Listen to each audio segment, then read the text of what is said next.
expertos en nutrición, no en pescado, y por lo tanto habrá cosas que ustedes conocerán mejor que yo, pero sí que me parece interesante por muchas razones el reflexionar sobre el pescado como alimento, y más en estos momentos. No solo hablaré del pescado como alimento y su valor nutritivo, sino que también haré una incursión en un tema que ahora está encima de la mesa, que es un poco la cuestión de los presuntos peligros de consumir pescado. Ustedes ya saben que hoy mucha gente preocupada por su salud, y en ciertos ambientes científicos también se está planteando un poco un dilema casi hamletiano de si hay que elegir entre el mercurio y el omega 3, ¿no? Porque el pescado parece que lleva las dos cosas. Por lo tanto, también hablaré un poco de esto, incluso aportaré datos recientes. Afortunadamente para mí, este es un tema recurrente desde hace años, pero a escasamente 15 días el JAMA, que probablemente sea una de las más prestigiosas revistas médicas del mundo, es uno de la American Medical Association, publica un extenso artículo que cuando vi el título pensé, ay, porque los americanos comen fatal, pero en cambio les parece que se cuidan mucho, ¿no?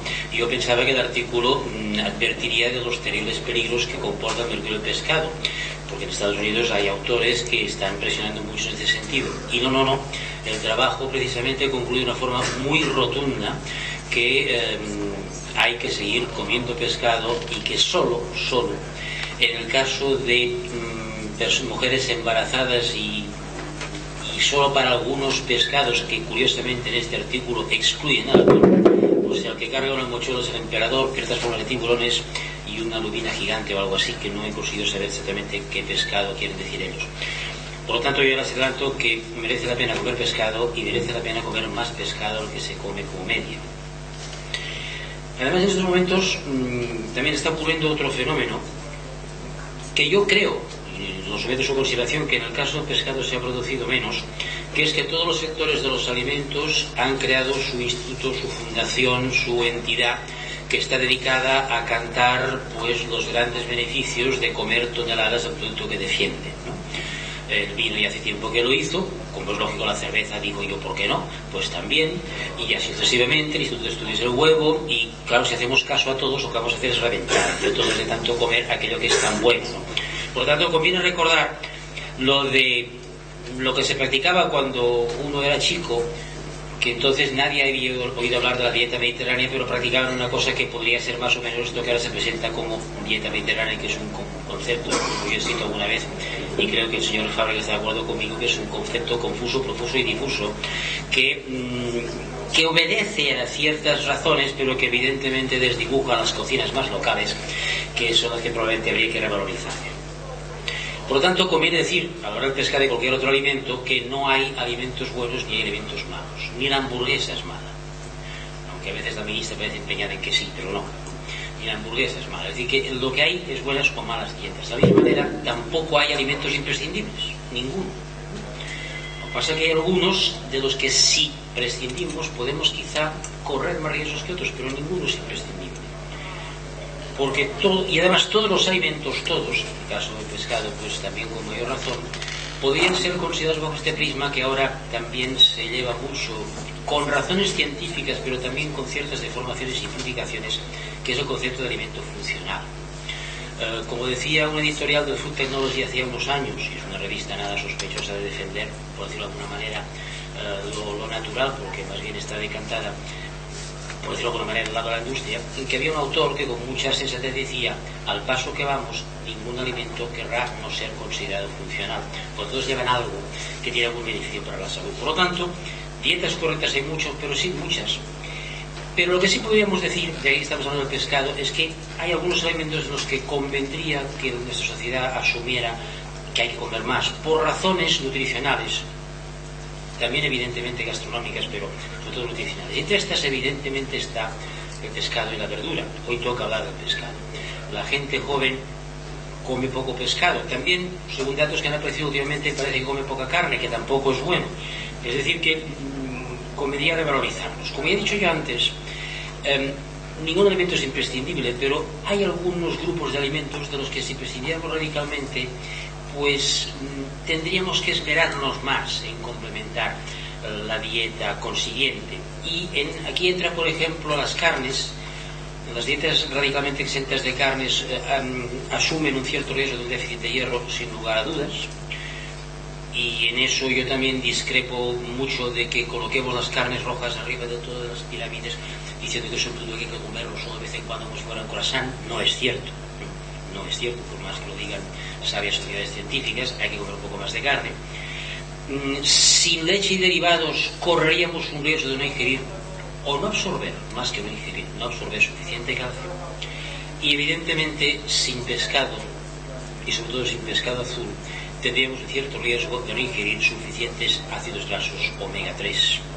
Recuerdo que se me dirá que las nueces tienen omega 3, pero no son los mismos, es un omega 3 un poco distinto, y que por lo tanto ciertas formas de ácidos grasos poliinsaturados solo los encontramos en el pescado. Se me dirá, claro está, que también los podemos encontrar en un cúmulo de productos que hay en el mercado, que todos llevan su propina de omega 3, ¿no? Como alguien dijo también, un poco chusca, al paso que vamos, si no te duchas con soja y con omega 3 no vivirás, ¿no?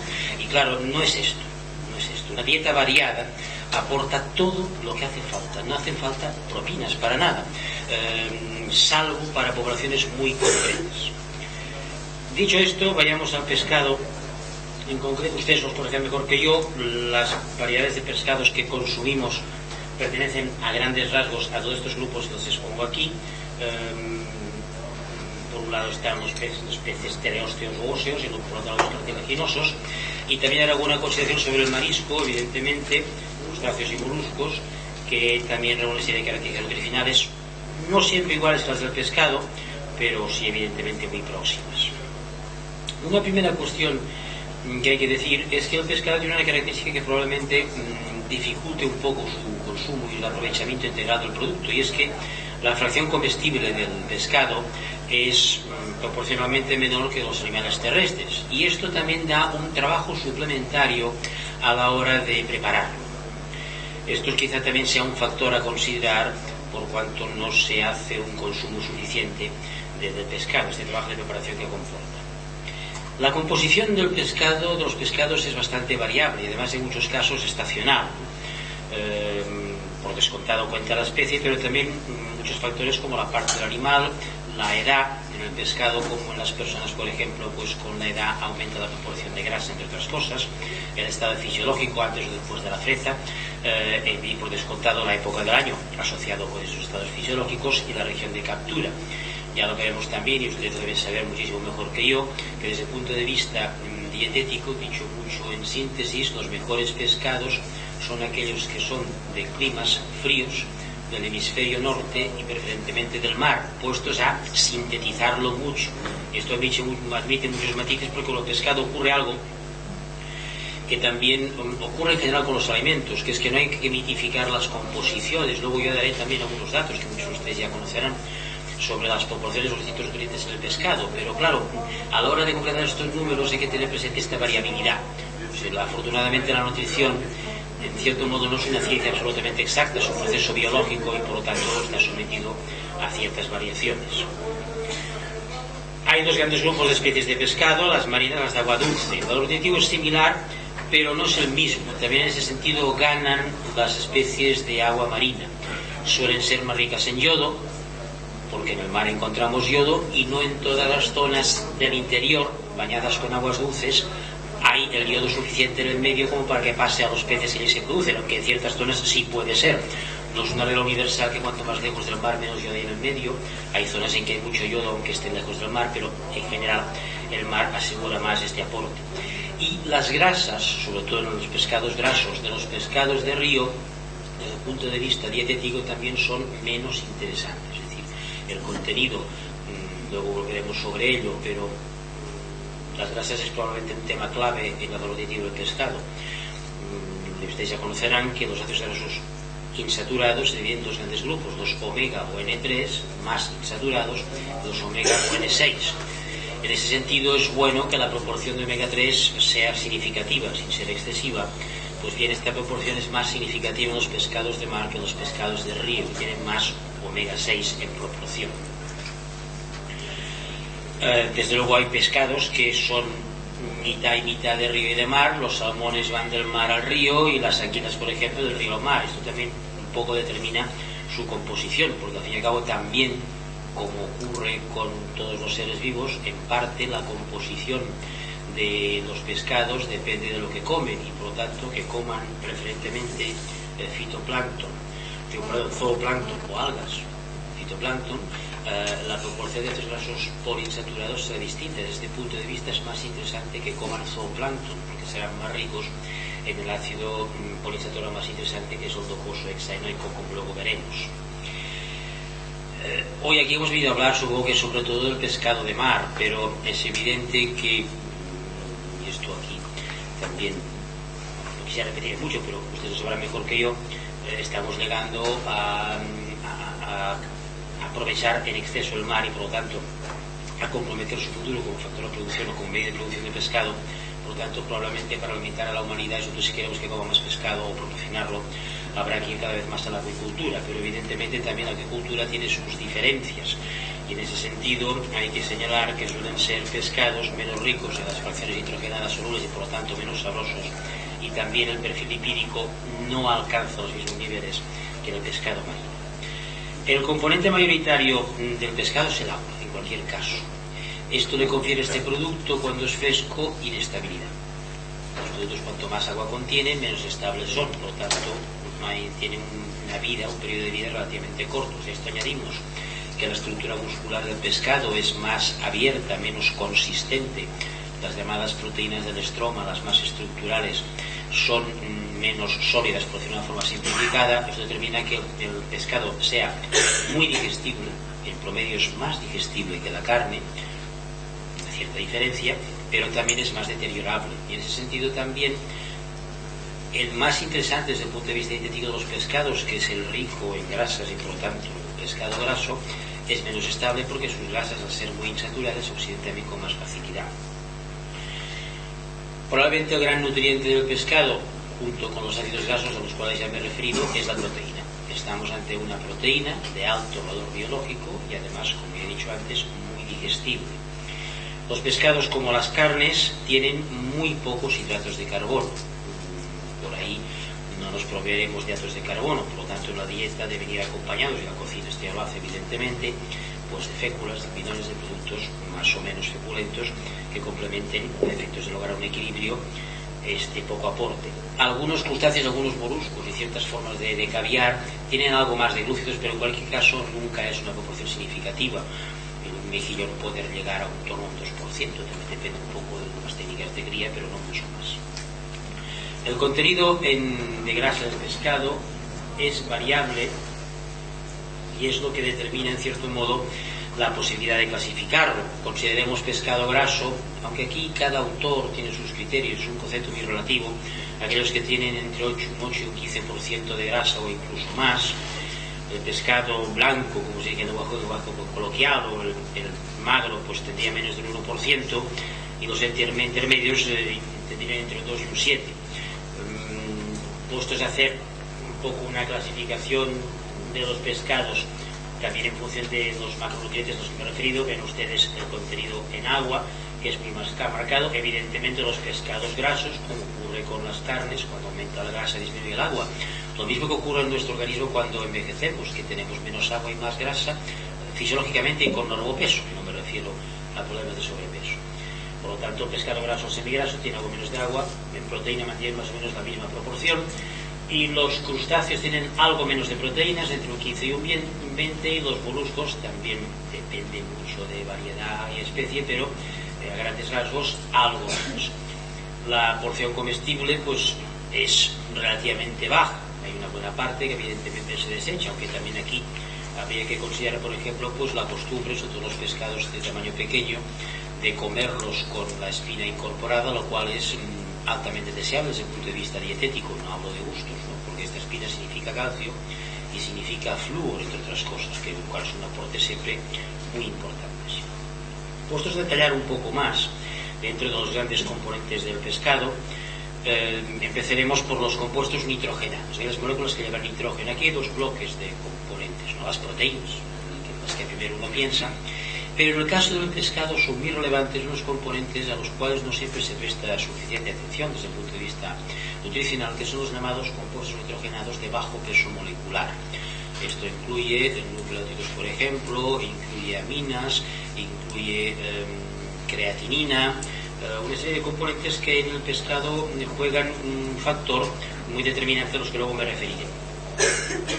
Las proteínas del pescado son de un alto valor biológico, como he dicho antes, y además tienen entre sus virtudes, aparte de la digestibilidad que ya me he referido, que son especialmente ricas en dos aminoácidos que en las dietas normalmente suelen ser o pueden ser los llamados limitantes, aquellos que primero pueden faltar en una dieta suficiente para que sea suficientemente equilibrada, que son la lisina y la metionina. La lisina es un aminoácido que suele faltar, sobre todo si faltan proteínas de origen animal. Hay que complementar muy bien entonces cereales y leguminosas para garantizar una ingesta suficiente de lisina. El pescado suele ser especialmente rico en este aminoácido. Y también la metionina, un aminoácido sulfurado, que también suele ser de los limitantes, junto con el triptófano, son los tres aminoácidos clave a efectos de su poder, su posible carácter limitante. El pescado está, sus proteínas, muy bien dotadas de estos tres aminoácidos. Las proteínas de pescado hay tres grandes grupos: las sarcoplásmicas, las de tipo estructural, que son las estrómicas, como he dicho antes, y después las miofibrilares, las que intervienen en la contracción, parecidas a las de la carne, pero en definitiva dan una estructura, como antes he dicho, más abierta. Dentro de las sarcoplásmicas hay que considerar dos aspectos, también alguno relativamente negativo. El pescado, todo alimento, puede tener algún factor limitante, aunque aquí también conviene dejar muy claro que normalmente las únicas limitaciones desde el punto de vista nutricional con respecto al pescado tienen que ver con estados del individuo, es decir, no hay ninguna prevención que se pueda dar con carácter general, sino que son porque hay personas, por ejemplo, alérgicas. Las personas que suelen ser, esa es una limitación para el pescado y para otros muchos alimentos, ¿no? Pero en el pescado se da. Que además en el pescado tiene la especial característica de ser una limitación que suele ser relativamente general, es decir, que es alérgico a un pescado puede serlo a varias formas de pescado o a bastantes. Normalmente no queda reducido a una única sola especie. Y básicamente son estas proteínas sarcoplásmicas, un poco las del jugo de la proteína para entendernos, las que determinan más esta posibilidad de alergia. Precisamente por sus características también estas proteínas tienen una aplicación que no tiene que ver con la nutrición, que es que sirven a veces para caracterizar en el laboratorio el origen de un producto cuando morfológicamente o anatómicamente no lo podemos identificar. Y dentro de estas proteínas está la mioglobina, la proteína que confiere color más o menos rojo, similar a la de la carne, y que es la que aporta hierro. Pero en el caso del hierro del pescado, el pescado es una fuente de hierro, luego también me referiré a ello, pero lo voy adelantando por si gasto mucho del tiempo, pero debemos subrayar que aunque en ciertas condiciones el contenido, valor nutritivo potencial en el laboratorio de hierro del pescado puede ser relativamente comparable al de la carne, la disponibilidad no. Pues en el caso del hierro gana la carne claramente porque es un hierro muy absorbible. Como el pescado tiene menos mioglobina, este hierro no siempre tiene la forma orgánica y por lo tanto es algo menos disponible. Si del hierro de la carne absorbemos entre un 20 y un 30% del que contiene, en el caso del pescado difícilmente llegamos al 10%, pero tengan presente que en el caso de las espinacas famosas o las lentejas solo absorbemos un 1% del hierro que lleva. Por lo tanto, desde este punto de vista siempre los productos de origen animal son de consumo preferente. Por lo tanto, menos hierro que los animales terrestres, pero es un valor y que viene asociado a esta mioglobina. En general, el pescado graso tiene más mioglobina que el pescado blanco o claro. Las proteínas de la contracción, las miofibrilares, que son la actina y la miosina, las asociadas como troponina y otras, el pescado tiene más que la carne. Y con respecto a las que dan más consistencia, las que llamamos estrómicas del estroma, del colágeno, aquí hay una cuestión interesante. Ahora está muy de moda hablar de las grandes virtudes del colágeno, y la gente que tiene problemas en las articulaciones toma colágeno por un tubo. El fundamento científico de estas alegaciones es prácticamente nulo.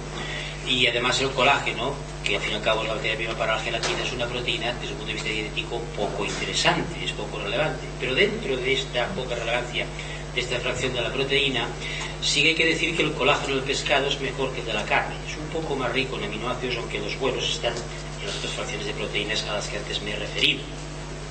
Pero este colágeno, además, como se desnaturaliza, o sea, se afecta por el calor a temperaturas más bajas que la carne, contribuye en parte precisamente a lo que antes les he dicho, a la mayor digestibilidad del pescado.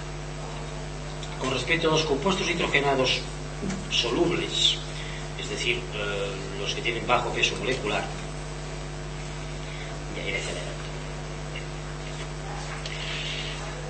Aquí quisiera destacar los péptidos. El pescado tiene carnosina, anserina, o sea, pequeñas moléculas de varios aminoácidos que son determinantes en el caso del sabor del pescado. Ayudan a darle sabor, y por esta razón los pescados de origen marino y los silvestres o salvajes son más ricos que los pescados que se producen en piscifactoría, y explican por tanto este mejor sabor.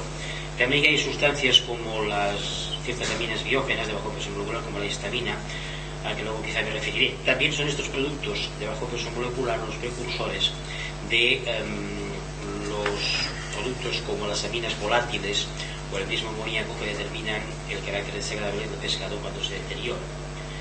En cuanto a las grasas del pescado, bueno, aquí vemos el contenido en proteínas, y vean una cosa, que por 100 gramos de alimento, los pescados son de los productos que aportan, junto con ciertas formas de carne, más cantidad de proteína. Que añadimos que es digestible y que además es de alto valor biológico, es lo que vemos. Bien, en cuanto al pescado, las grasas ya me he referido antes a la proporción, pero veamos un poco los ácidos grasos que contiene el pescado. El pescado, lo que le da más relevancia es que contiene ácidos grasos poliinsaturados, y concretamente estos que se llaman la tercera línea, el eicosa pentaenoico, de 20 átomos de carbono y 3 dobles enlaces, o el docoso hexaenoico. Esto convierte todo pescado en un alimento pues absolutamente funcional, tal como ahora lo queremos decir, porque es un vehículo excelente de estos ácidos grasos esenciales, y los que conviene recordar que el exceso puede tener efectos negativos, y que difícilmente llegaremos a un exceso a través de pescado, porque antes quedaremos saciados, y fácilmente cometeremos excesos, y están cometiendo cuando tomemos omega 3 en pastillas o por un tubo a través de ciertos alimentos, no todos, algunos que lo llevan en cierta proporción. Los ácidos grasos monoinsaturados del pescado están más asociados a triglicéridos, los poliinsaturados sobre todo a los derivados de tipo fosfatídicos, pero esto no me detendré ahora. Aquí tenemos un poco los contenidos. Vean que preferentemente los pescados con preferente toma zooplancton son más ricos en docoso hexaenoico que no en eicosa pentaenoico. Estos dos grupos de ácidos grasos tienen la propiedad de que son precursores de unas moléculas que llamamos leucotrienos y prostaglandinas y tromboxanos, que son, lo digo muy sintéticamente, anticoagulantes y por lo tanto de hecho antitrombóticos y antiagregantes. Cuando en cambio los ácidos grasos poliinsaturados, pero de tipo omega 6, que dominan más en aceites vegetales, no tienen con respecto a estos valores la misma propiedad, y por tanto es bueno mantener un buen equilibrio, y este equilibrio contribuye decisivamente a la ingesta de pescado. Sin lugar a dudas, es un valor que, además, reitero, se da sobre todo en el pescado salvaje y de mar, más que en el pescado de río. Un aspecto también relacionado con aquí vemos también el contenido en grasa del pescado. Veamos que no es tanto incluso en el pescado graso, en ese sentido, otros muchos productos de origen animal, las mismas carnes, en este caso, pues incluso las formas magras pueden contener en proporción más grasa que en el pescado. Sí, otra cosa que quisiera decir, el pescado es un producto de origen animal, su grasa es animal, por lo tanto su grasa contiene colesterol. Eso es verdad, pero conviene recordar que el contenido de colesterol del pescado es un contenido moderado, siempre, incluso en el pescado graso, de 40 a 60 miligramos por 100 gramos, menos que la carne.